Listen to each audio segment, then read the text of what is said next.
Shalom, shalom, soyez bénis en ce jour, que la grâce, la paix de Dieu soit multipliée dans vos vies. Bienvenue à Vie Glorieuse.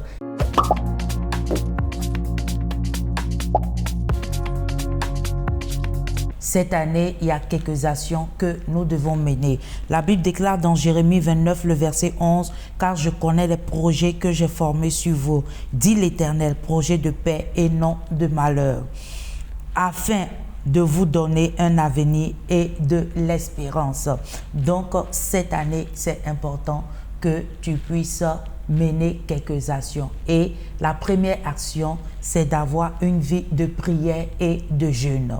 La deuxième action, c'est d'avoir une vie de lecture et de méditation. C'est très important que tu consacres tes matins et tes soirs à la lecture et à la méditation. Si c'est possible, tu peux même aller en profondeur, soit avec des dictionnaires, soit avec, par exemple, des commentaires bibliques ou bien soit des concordances. C'est important que tu puisses aller en profondeur pour pouvoir connaître encore plus la généalogie, l'histoire et certaines choses pour être réellement à la pensée, pour réellement connaître la pensée de Dieu. Nous devons être comme les chrétiens de Bérée.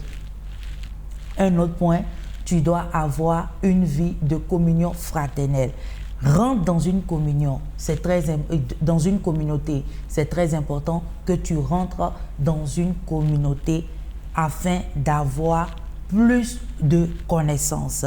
Et un autre point, c'est important que tu puisses avoir une planification spirituelle. La planification spirituelle, je parle de soit avoir un journal spirituel, c'est-à-dire qu'aujourd'hui, je dois faire telle chose, après demain ou bien dans 3 jours, je dois jeûner, prier, je dois, par exemple, ou bien cette journée, je dois la consacrer à Dieu, ou bien soit avoir des retraites, soit une retraite de 3 jours, une retraite de 1 semaine, ou bien une retraite de 1 jour où tu te retires et tu es réellement, simplement dans la présence de Dieu. Parce que lui-même, comme il a dit dans Jérémie, il dit, je connais les projets que j'ai formés sur vous, les projets de paix et non de malheur.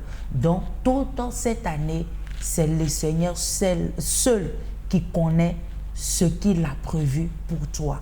Donc, c'est important que tu puisses avoir une communion réelle avec lui afin de savoir ce qu'il a prédestiné, il a choisi pour toi, afin que tu sois comme Job. Comme il a dit, il dit que tes pas, Job a demandé que tes pas soient mes pas, afin que les pas de Dieu soient tes pas en cette année. Sois béni en ce jour. Si tu es là en ce jour, tu ne connais pas le Seigneur en tant que ton Seigneur sauveur personnel, j'aimerais te dire de choisir la bonne part. La bonne part, c'est Jésus-Christ de Nazareth. Et si tu es prêt, tu vas incliner ta tête et tu vas répéter après moi. Tu vas dire, Seigneur Jésus, je viens à toi tel que je suis. Je sais que je suis un pécheur. Pardonne-moi et délivre-moi au nom de Jésus-Christ. Je t'accepte comme mon Seigneur et sauveur personnel. Merci de faire de moi une nouvelle créature. Éternel, merci pour ton sang qui parle pour moi, qui me lave en ce jour, au nom de Jésus-Christ. Si tu as fait cette prière, sache que le Seigneur t'aime. Il est là avec toi. Il est avec toi. Sois béni en ce jour. C'était Vie Glorieuse avec Senamoti qui dit, une vie glorieuse est une vie basée, fondée sur la parole de Dieu. La parole de Dieu. Sois béni et à très bientôt. Bye bye.